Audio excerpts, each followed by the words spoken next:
ഏറ്റവും പുതുതായി വരുന്ന ഒരു വിവരം കൂടുതൽ താൽക്കാലിക പാലങ്ങൾ കൊണ്ടുവരാൻ വേണ്ടിയുള്ള ഒരു സംവിധാനം ഉണ്ടാകുമെന്നുള്ള ബെയിലി ബ്രിഡ്ജസ് എന്ന് പറയുന്ന പോർട്ടബിൾ ബ്രിഡ്ജുകളാണ് സേന എത്തിക്കാൻ പോകുന്നത്. നാളെ കൂടുതൽ ഇത്തരം പോർട്ടബിൾ ബ്രിഡ്ജുകൾ എത്തിക്കും എന്നാണ് കരുതുന്നത്.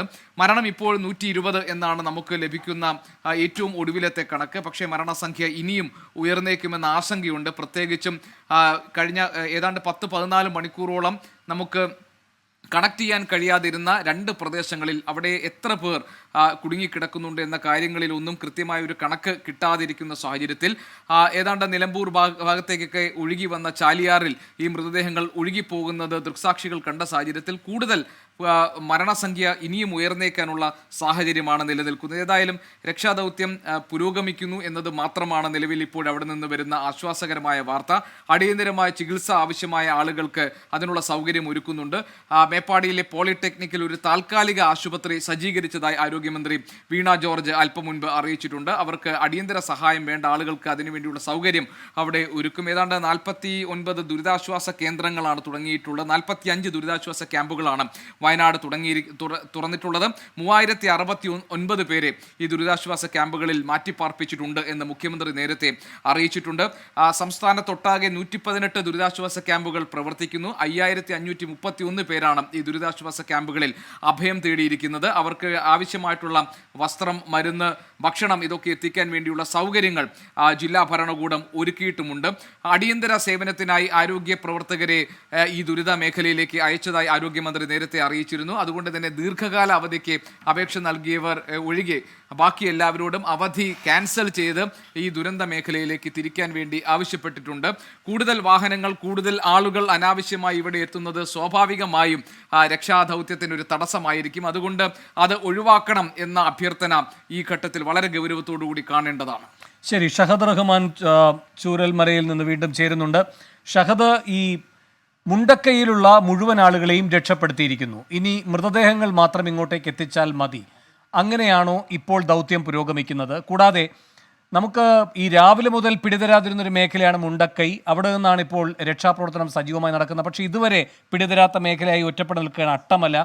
അവിടുത്തെ സാഹചര്യം എന്താണെന്നതിനെപ്പറ്റി എന്തെങ്കിലും ഒരു വിവരം ലഭിച്ചിട്ടുണ്ടോ? വേണം ആദ്യം തന്നെ നിലവിൽ ഇപ്പോൾ ഈ നടക്കുന്ന ദൗത്യം എന്ന് പറയുന്നത് ഈ മൃതദേഹങ്ങൾ കരക്കെത്തിക്കുക എന്നുള്ളതായിരുന്നു. അത് കഴിഞ്ഞ മണിക്കൂറുകളിൽ 20 എന്നുള്ളതായിരുന്നു കണക്കെങ്കിൽ ഇപ്പോൾ അത് മാറി, അതായത് 15 താഴെയിലേക്ക് വന്നിട്ടുണ്ട്.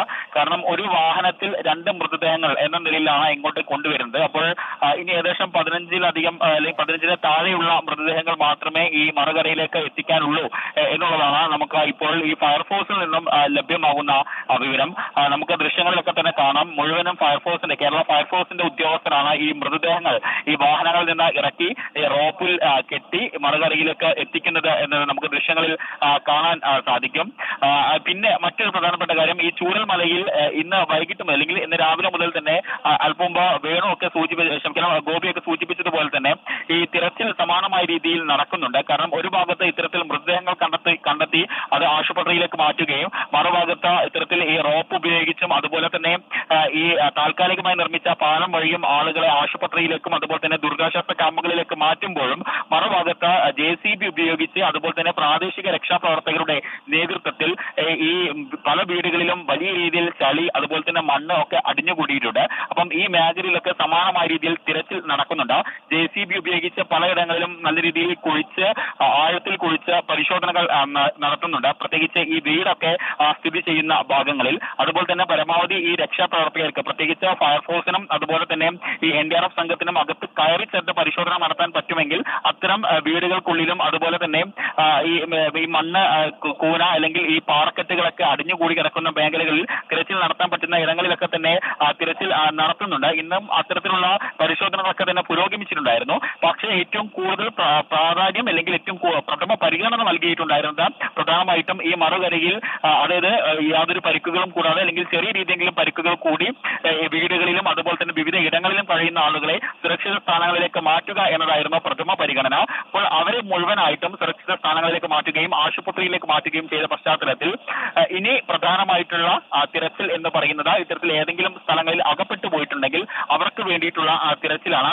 കഴിഞ്ഞ മണിക്കൂറുകളിൽ നമ്മൾ ഈ ഉരുൾപൊട്ടിയ അതിന്റെ ഏറ്റവും പ്രധാനപ്പെട്ട മേഖല, അതായത് ആദ്യം ഉരുൾപൊട്ടിയ ആ മേഖലയിലേക്കൊക്കെ പോയിട്ടുണ്ടായിരുന്നു. പക്ഷെ ആ മേഖലകളിൽ റേഞ്ചോ അല്ലെങ്കിൽ നമുക്ക് വൈദ്യുതി ബന്ധമോ ഒന്നും തന്നെ ഇല്ലാത്തൊരു മേഖലയായതുകൊണ്ടാണ് അവിടെ നിന്നുള്ള ദൃശ്യങ്ങളോ അല്ലെങ്കിൽ മറ്റ് വിശദാംശങ്ങളോ ആദ്യഘട്ടത്തിൽ അറിയിക്കാൻ സാധിക്കാതിരുന്നിട്ടുണ്ടായിരുന്നത്. അപ്പോൾ ആ മേഖലയിൽ പോയ ഘട്ടത്തിൽ അവിടെ JCB ഒക്കെ ഉപയോഗിച്ച് ഇത്തരത്തിൽ കൃത്യമായിട്ട് മാന്തി പരിശോധനകൾ നടത്തുന്നുണ്ട്.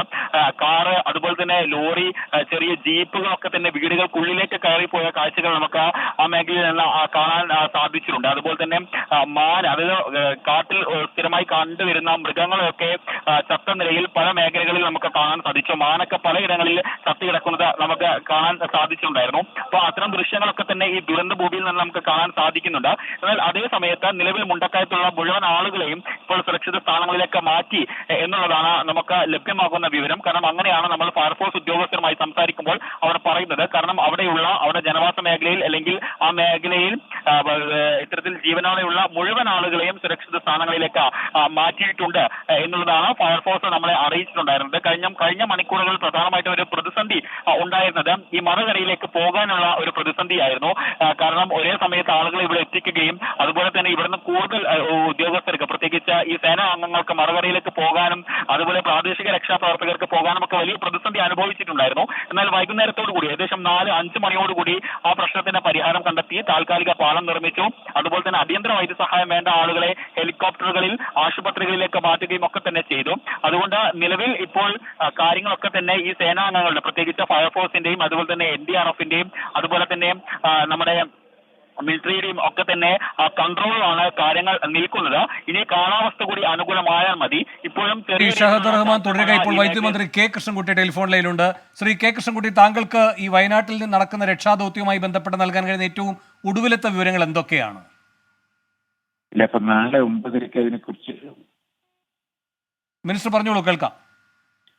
9:30 ക്യാബിനറ്റ് ഉണ്ട്. നാളെ 9:30 ക്യാബിനറ്റ് ഉണ്ട്. അത് കഴിഞ്ഞാൽ 11 മണിക്ക് ഇതിനെക്കുറിച്ച് വയനാട്ടിലെ പ്രശ്നങ്ങൾ ചർച്ച ചെയ്യാൻ വേണ്ടി മീറ്റിംഗ് വിളിച്ചിട്ടുണ്ട്. അപ്പൊ അത് എടുക്കുള്ളൂ. അല്ല, നാളത്തെ ക്യാബിനറ്റിൽ ഇതുമായി ബന്ധപ്പെട്ട കാര്യങ്ങൾ ചർച്ച ചെയ്യുമെന്നല്ലേ പറഞ്ഞത്? ഇടയ്ക്ക് മുറിഞ്ഞു പോയി ശബ്ദം. ഒരു മീറ്റിംഗ് വിളിച്ചിട്ടുണ്ട്. ശരി, ഈ വൈദ്യുതി പുനഃസ്ഥാപിക്കുന്നതുമായി ബന്ധപ്പെട്ട നടപടികൾ എന്തൊക്കെയാണ്? ഇല്ല, അത് എന്തൊക്കെ ചെയ്യാൻ പറ്റുന്നത് ഞങ്ങൾ നാളെ പറയാൻ പറ്റുള്ളൂ കേട്ടോ. നമുക്ക് സാധനങ്ങളുടെ മെറ്റീരിയൽസിന്റെ സപ്ലൈ ഒക്കെ ഉണ്ടല്ലോ. അല്ല മിനിസ്റ്റർ, അവിടെ നിന്ന് മിനിസ്റ്റർക്ക് എന്തൊരു ഇൻപുട്ടാണ് മിനിസ്റ്റർ കിട്ടിയത് ഈ വൈദ്യുതി പുനഃസ്ഥാപനവുമായി ബന്ധപ്പെട്ട തടസ്സങ്ങൾ? ഇപ്പൊ തന്നെ നമ്മൾ ഒരു പരിധി വരെ ചെയ്തിട്ടുണ്ട്. ഇനിയിപ്പോ 2.5 കിലോമീറ്റർ മാത്രമേ. ഇനി മിനിസ്റ്റർ കേൾക്കുന്നുണ്ടോ? കട്ടായി പോകുന്നുണ്ട്. എനിക്കൊന്ന് മിനിസ്റ്റർ യാത്രയിലാണെന്ന് തോന്നുന്നു. അദ്ദേഹത്തിന്റെ ടെലിഫോണിന്റെ റേഞ്ച് പോയിട്ടുണ്ട്. ഏതാണ്ട് 2.5 കിലോമീറ്റർ ഇനി വൈദ്യുതി പുനഃസ്ഥാപിക്കാനുള്ളൂ എന്നാണ് അദ്ദേഹം പറയാൻ ശ്രമിച്ചതെന്നാണ് മനസ്സിലാക്കുന്നത്. ഏതായാലും നാളെ 9:30 ചേരുന്ന ക്യാബിനറ്റും അതിനെ തുടർന്നുള്ള യോഗങ്ങളിലുമായിരിക്കും ഇനി അവിടെ നടക്കുന്ന തുടർ നടപടികൾ, ഈ വൈദ്യുതി പുനഃസ്ഥാപനം അടക്കമുള്ള കാര്യങ്ങളിൽ തീരുമാനമുണ്ടാവുക എന്നാണ് വൈദ്യുതി മന്ത്രി കെ കൃഷ്ണൻകുട്ടി പറഞ്ഞത്. ശരി, ഷഹദ് റഹ്മാൻ തുടരുന്നുണ്ട്. ഷഹദ്, ഈ അട്ടമലയുമായി ബന്ധപ്പെട്ട ഒരു വിവരവും പിന്നീട് കേട്ടിരുന്നില്ല. എന്താണ് അതുമായി ബന്ധപ്പെട്ട് നമുക്കറിയാൻ കഴിയുന്നത്?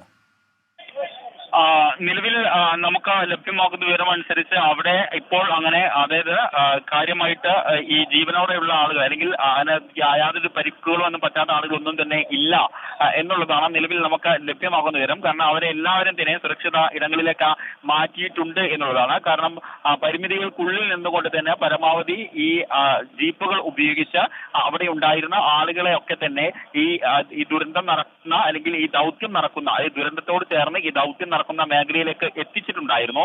അതിൽ വിവിധ വിഭാഗത്തിൽപ്പെടുന്ന, പ്രത്യേകിച്ച് സ്ത്രീകൾ ഉണ്ടായിരുന്നു, പ്രായമായ ആളുകൾ ഉണ്ടായിരുന്നു, അതുപോലെ തന്നെ പുരുഷന്മാരുണ്ടായിരുന്നു. അങ്ങനെ എല്ലാ വിധത്തിൽ വരുന്ന എല്ലാ വിഭാഗം ആളുകളെയും ഇങ്ങോട്ട് എത്തിച്ചിട്ടുണ്ട് എന്നുള്ളതാണ് നിലവിലെ സാഹചര്യത്തിലുള്ള ഒരു നിഗമനം. അങ്ങനെയാണ് ഇപ്പോൾ ഫയർഫോഴ്സ് നമ്മളെ അറിയിച്ചിട്ടുള്ളത്. കാരണം അത് ഞാൻ അല്പസമയം മുമ്പ് ഫയർഫോഴ്സ് ഉദ്യോഗസ്ഥരുമായി സംസാരിച്ചിട്ടുണ്ടായിരുന്നു. ആ ഘട്ടത്തിൽ പറഞ്ഞിട്ടുള്ളത് മുഴുവൻ ആളുകളെയും ഇവിടേക്ക് എത്തിച്ചു എന്നുള്ള കാര്യം തന്നെയാണ്. അപ്പോൾ നിലവിൽ അവിടെ മറ്റ് ആശങ്കപ്പെടേണ്ട സാഹചര്യങ്ങളില്ല, അല്ലെങ്കിൽ അങ്ങനെ കുടുങ്ങിക്കിടക്കുന്നു. അതായത് ഇനിയിപ്പോ ഏതെങ്കിലും ഇവിടെ സമാനമായ രീതിയിൽ ഇവിടെ കുടുങ്ങിക്കിടക്കുന്ന പോലെ തന്നെ ഏതെങ്കിലും വീടുകൾക്കുള്ളിലോ അല്ലെങ്കിൽ ഇത്തരത്തിൽ എന്തെങ്കിലും സംഭവിച്ച അങ്ങനെയുള്ള ആളുകളെ മാത്രമേ ഒരുപക്ഷെ കണ്ടുകിട്ടാൻ ബാക്കി ഉണ്ടാവുകയുള്ളൂ. അല്ലാതെ മുഴുവൻ ആളുകളെയും ഇത്തരത്തിൽ ഈ സുരക്ഷിത സ്ഥാനങ്ങളിലേക്ക് മാറ്റിയിട്ടുണ്ട് എന്ന കാര്യമാണ് ഇപ്പോൾ നമ്മളെ ഫയർഫോഴ്സ് ഉദ്യോഗസ്ഥർ അറിയിച്ചിട്ടുള്ളത്. പിന്നെ പ്രധാനമായിട്ടും ഞാൻ കഴിഞ്ഞ മണിക്കൂറുകളിൽ പറഞ്ഞതുപോലെ തന്നെ പ്രഥമ പരിഗണന നൽകിയതും ഇന്ന് അവർക്ക് തന്നെയായിരുന്നു. കാരണം ഇത്തരത്തിൽ ഈ അകപ്പെട്ട് കഴിയുന്ന അല്ലെങ്കിൽ ഒറ്റയ്ക്ക് കഴിയുന്ന ഈ തുരുത്തിൽ അകപ്പെട്ട അല്ലെങ്കിൽ പേടിയോടെ കഴിയുന്ന ആളുകളെ സുരക്ഷിത സ്ഥാനങ്ങളിലേക്ക് മാറ്റുക എന്ന ലക്ഷ്യത്തോടു കൂടിയിട്ടായിരുന്നു ഇന്ന് രാവിലെ മുതലുള്ള രക്ഷാപ്രവർത്തനം. അത് വൈകിട്ടോടു കൂടി അതിന് വേഗത വർദ്ധിച്ചു. ഈ സമയമാകുമ്പോഴത്തേക്കും അത് പൂർണ്ണ അർത്ഥത്തിൽ പൂർത്തീകരിച്ചു എന്ന് വേണം നമുക്ക് പറയാൻ. അതോടൊപ്പം തന്നെ ഇപ്പോൾ നടന്നുകൊണ്ടിരിക്കുന്നത് ഈ മൃതദേഹങ്ങൾ ഈ മറുകരയിലേക്ക് എത്തിക്കുന്ന ദൗത്യമാണ്. കാരണം ഇനിയും കുറച്ചധികം മൃതദേഹങ്ങൾ കൂടി വരാനുണ്ട് എന്നുള്ളതാണ് മനസ്സിലാക്കാൻ സാധിക്കുന്നത്. അവിടേക്ക് വണ്ടി കൃത്യമായിട്ട് പോകാൻ സാധിക്കാത്തത് കൊണ്ട് തന്നെ ഒരു ട്രക്കാണ് ഇപ്പോൾ അവിടെ ഓടുന്നത്. ആ ട്രക്കിലാണ് ഈ മൃതദേഹങ്ങളൊക്കെ തന്നെ ഇവിടേക്ക് എത്തിക്കുന്നത്. ആ ട്രക്കിൽ ഒരേ സമയം അറ്റ് എ ടൈം 2 മൃതദേഹങ്ങൾ എന്ന നിലയിലാണ് ഇങ്ങോട്ട് കൊണ്ടുവരാൻ സാധിക്കുകയും ചെയ്യുക. അപ്പോൾ കഴിഞ്ഞ സമയങ്ങളിൽ അല്ലെങ്കിൽ കഴിഞ്ഞ മിനിറ്റിലും സെക്കൻഡിലും ഒക്കെ തന്നെ ഉദ്യോഗസ്ഥർ പറഞ്ഞിട്ടുണ്ടായിരുന്നത് ആദ്യം 20 മൃതദേഹം എന്നായിരുന്നു. പിന്നീട് അത് അപ്ഡേറ്റ് ആയി 18 ആയി. ഇപ്പോൾ അതും മാറി 15-ന് താഴെ മൃതദേഹങ്ങൾ മാത്രമേ ഇനി ഇങ്ങോട്ട് കൊണ്ടുവരാൻ ഉള്ളൂ എന്നുള്ളതാണ്. പക്ഷേ അത് കൊണ്ടുവരാൻ കുറച്ച് സമയമെടുക്കും. കാരണം കുറച്ചധികം ദൂരങ്ങളിലാണ് ഇത്തരത്തിൽ ഈ അപകടം സംഭവിച്ചിട്ടുള്ളതും ആ മേഖലകളിലേക്ക് പോകുകയും ഒക്കെ ചെയ്യുന്നത്. അവിടേക്ക് ആകെ പോയിട്ടുള്ളത് എന്ന് പറയുന്നത് ഈ ഫയർഫോഴ്സ് ഉദ്യോഗസ്ഥരും അതുപോലെ തന്നെ പിന്നെ അവിടെ അകപ്പെട്ട ആളുകൾക്ക് മാത്രമേ അവിടെ എന്താണ് സംഭവിച്ചത് എന്നത് സംബന്ധിച്ച് കൃത്യമായിട്ടുള്ള ഒരു അറിവുള്ളൂ. മറ്റാർക്കും തന്നെ ഇതുവരെ അങ്ങോട്ടേക്ക് പോകാൻ ഒരു സാഹചര്യം ഉണ്ടായിട്ടുണ്ടായിരുന്നില്ല എന്നുള്ളതാണ് വാസ്തവം. കാരണം ബാക്കിയുള്ള ആളുകളൊക്കെ തന്നെ ഈ 2 കരയിലുമായിട്ട് ഈ അതായത് ഇപ്പോൾ നമ്മൾ നിൽക്കുന്ന കരയിലും അതുപോലെ തന്നെ മറുകരയിലുമായിട്ട് നിൽക്കുകയായിരുന്നു. കാരണം കൂടുതൽ ആളുകൾക്ക് അങ്ങോട്ട് പോകാനുള്ള ഒരു സൗകര്യം നിലവിലെ സാഹചര്യത്തിൽ ഉണ്ടായിരുന്നില്ല. കാരണം കാലാവസ്ഥ അനുകൂലമായിരുന്നില്ല. അതുപോലെ തന്നെ പുഴയും ഒട്ടും അനുകൂലമായ സാഹചര്യമായിരുന്നില്ല പുഴയിലും നമുക്കുണ്ടായിരുന്നത്. അതുകൊണ്ട് അങ്ങോട്ടേക്ക് പോകാൻ വലിയ ബുദ്ധിമുട്ടുണ്ടായിരുന്നു. പക്ഷേ എങ്കിൽ പോലും ആ പരിമിതമായ സൗകര്യത്തിനുള്ളിൽ നിന്നുകൊണ്ടും വൈകിട്ട് 4 മണിയോടുകൂടി മുഴുവൻ ആളുകളെയും ഇവിടേക്ക് എത്തിച്ചു എന്നൊരു ആത്മവിശ്വാസം നമ്മുടെ ഫയർഫോഴ്സ് ഉദ്യോഗസ്ഥർ പങ്കുവെക്കുന്നുണ്ട്. അതുപോലെ തന്നെ നമ്മുടെ ഇന്ത്യൻ കോസ്റ്റ് ഗാർഡിന്റെ അല്ലെങ്കിൽ മറ്റ് ഉദ്യോഗസ്ഥരൊക്കെ തന്നെ ഇവിടേക്ക് എത്തിയിട്ടുണ്ട്. അതുപോലെ തന്നെ കൂടുതൽ സേനാ അംഗങ്ങൾ കൂടി ഇവിടേക്ക് എത്തുന്നുണ്ട്. അവർ രാത്രിയിൽ ഈ തിരച്ചിൽ നടത്താനുള്ള സംവിധാനങ്ങളൊക്കെ തന്നെ ഉപയോഗിച്ചുകൊണ്ടാണ് ഇത്തരത്തിൽ ഇവിടേക്ക് എത്തുന്നത് എന്നുള്ളതാണ് ഏറ്റവും പ്രധാനപ്പെട്ട കാര്യം. അല്പസമയം മുൻപ് ആർമിയുടെ കൂടുതൽ ഉദ്യോഗസ്ഥരും ഈ സംഭവ സ്ഥലത്തേക്ക് എത്തിയിട്ടുണ്ടായിരുന്നു. പക്ഷേ നിലവിൽ ഇപ്പോൾ നമുക്ക് ഇവിടെ നിന്ന് കാണാൻ സാധിക്കുന്നത് അല്ലെങ്കിൽ ഇവിടെ നിന്ന് നമുക്ക് റിപ്പോർട്ട് ചെയ്യാൻ സാധിക്കുന്നതനുസരിച്ച് നിലവിൽ ഇപ്പോൾ ഇവിടെ പ്രധാനമായിട്ട് നടക്കുന്ന ഒരു ദൗത്യം എന്ന് പറയുന്നത് ഈ മൃതദേഹങ്ങൾ ഈ മറുകരയിലേക്ക് എത്തിക്കുക എന്നുള്ളതാണ്. ആ മൃതദേഹങ്ങൾ പൂർണ്ണമായിട്ടും ഇവിടേക്ക് എത്തിച്ചു കഴിഞ്ഞാൽ ഒരുപക്ഷെ ഇന്നത്തെ ഈ രക്ഷാപ്രവർത്തനം അവസാനിപ്പിക്കും എന്നുള്ളൊരു കാര്യമാണ് ഇപ്പോൾ ഈ ഫയർഫോഴ്സ് ഉദ്യോഗസ്ഥർ നമ്മളെ അറിയിച്ചിട്ടുള്ളത്. അപ്പോൾ അതിനുള്ള പ്രവർത്തനങ്ങളാണ് ഇവിടെ നടന്നുകൊണ്ടിരിക്കുന്നത്. പക്ഷെ അത് കുറച്ചധികം സമയമെടുക്കും. ഞാൻ പറഞ്ഞതുപോലെ തന്നെ വിവിധ മേഖലകളിലായിട്ടാണ് ഈ മൃതദേഹങ്ങളൊക്കെ തന്നെ ഉള്ളത്. അപ്പോൾ അവിടെ നിന്ന് ഇങ്ങോട്ടേക്ക് കൊണ്ടുവരിക എന്നത് ഏറെ സമാനമായിട്ടുള്ള ഒരു കാര്യമാണ്. അപ്പോൾ ഈ ട്രക്കുകളിൽ ഈ മൃതദേഹങ്ങൾ ഇവിടേക്ക് കൊണ്ടുവന്നതിന് ശേഷം അത് ഇത്തരത്തിൽ റോപ്പ് ഉപയോഗിച്ച് അതിൽ കെട്ടിവലിച്ച് പിന്നീട് ഇവിടുന്ന് ആംബുലൻസിൽ കയറ്റി ആശുപത്രികളിലേക്ക് മാറ്റുകയാണ് ചെയ്യുന്നത്. പിന്നെ രാവിലെ ആയിരിക്കും ഇനി പൂർണ്ണാർത്ഥത്തിൽ മറ്റ് പ്രവർത്തനങ്ങളിലേക്ക് ഈ ഫയർഫോഴ്സും അതുപോലെ തന്നെ NDRF-ഉം അതുപോലെ തന്നെ മറ്റ് സേനാ അംഗങ്ങളും ഒക്കെ തന്നെ കടക്കുക എന്നുള്ളതാണ്.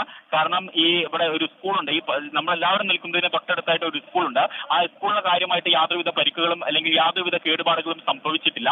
മണ്ണും അതുപോലെ തന്നെ ചളിയും അടിഞ്ഞു കയറിയിട്ടുണ്ട് എന്നത് ഒഴിച്ചു നിർത്തി കഴിഞ്ഞാൽ മറ്റൊന്നും തന്നെ സംഭവിച്ചിട്ടില്ല. എന്നാൽ അതേ സമയത്ത് ഈ സമീപത്തുള്ള വീടുകൾ പൂർണ്ണ അർത്ഥത്തിൽ തകർന്നു എന്ന് വേണം നമുക്ക് ഈ ഒരു ഘട്ടത്തിൽ പറയാൻ. കാരണം അത്തരം കാഴ്ചകളാണ് നമ്മൾ ഇവിടുന്ന് തുടർച്ചയായിട്ട് കണ്ടുകൊണ്ടിരിക്കുന്നത്. കാരണം എല്ലാ വീടിന്റെയും താഴത്തെ നില പൂർണ്ണമായിട്ടും, കാരണം 2 നിലയുള്ള വീടിന്റെ താഴത്തെ നില പൂർണ്ണമായിട്ടും മണ്ണ് അടിഞ്ഞുകൂടി വാഹനങ്ങളും അതുപോലെ തന്നെ മൃഗങ്ങളും അതുപോലെ തന്നെ വലിയ മരങ്ങളും ഒക്കെ തന്നെ ഇതിന്റെ ഉള്ളിലേക്ക് കയറി ചെന്ന ഒരു സാഹചര്യമാണ് ഉള്ളത്. അപ്പോൾ അതൊക്കെ തന്നെ നീക്കം ചെയ്യുകയും അതിനുള്ളിൽ തിരച്ചിൽ നടത്തുകയും ചെയ്യുക എന്നുള്ളത് ഏറെ ശ്രമകരമായിട്ടുള്ള കാര്യമാണ്. അപ്പോൾ അതിന് ആദ്യം മുൻഗണന കൊടുക്കാതെ നിലവിൽ ഇപ്പോൾ സുരക്ഷിതമായി നിൽക്കുന്ന ഇപ്പോഴും തിരച്ചിൽ വളരെ ഊർജിതമായി നടക്കുന്നുണ്ട്. നമുക്ക് വേദനയോട് ഒരുപക്ഷെ ഒരു സത്യം പറയേണ്ടി വരും. അതായത് അവിടെ രക്ഷ കാത്തു നിന്ന ആളുകളിൽ പൂർണ്ണമായും ഏതാണ്ട് വലിയൊരു വിഭാഗത്തെ രക്ഷപ്പെടുത്താൻ കഴിഞ്ഞിട്ടുണ്ട് സൈന്യത്തിന്റെ ഈ രക്ഷാദൗത്യത്തിന്റെ ഭാഗമായി.